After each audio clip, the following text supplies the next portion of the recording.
सगळ्या संतांच्या संबंधानं प्रमाण माझ्याकडे आहे. मला फक्त नामदेवरायांचा जीवनपट मांडायचा आहे. व्यवहार करत असताना मी सदा शिवी अखंड मी शिवणकाम केलं. मग हे शिवणकाम करत असताना अजून मला तू पुढे जाऊन थोडंसं बोलायचंय बरं का मुकुंद महाराज, अजून बोलायचंय. हा वंश लुंग्या सुंग्याचा नाहीये. मग आम्ही सहस्र अर्जुनाच्या वंशातली आहोत. सहस्र अर्जुनाच्या शिंपी समाज हा सहस्र अर्जुनाच्या वंशातील आहे का ज्या सहस्र अर्जुनाचा दरारा या संपूर्ण विश्वाला होता. म्हणजे आमचं शौर्य, आमचं खरं तर हे असणारं मौलिक असणारं कार्य, महाराज परमार्थिक उंची ही सहस्र अर्जुनाच्या माध्यमातून आपल्याला कळते. पण तरी सुद्धा थोडासा अवमान झाला क्षत्रियांचा. मला श्राद्धाची कीर्तनं माझी तुम्ही बरीच ऐकली. मला थोडं वेगळं द्यायचंय.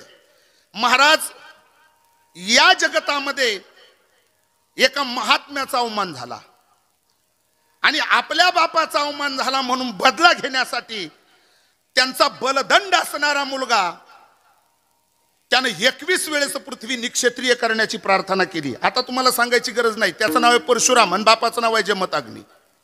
जमताग्नी नावाच्या ऋषीचा मुलगा परशुरामानं 21 वेळेस पृथ्वी निक्षत्रिय करायची म्हणून हातात परशु धनुष्य घेतला आणि पृथ्वी निक्षत्रिय करायला निघाला ऋषी महाराज. मग सहस्र अर्जुनाची पोरं टार्गेट केली.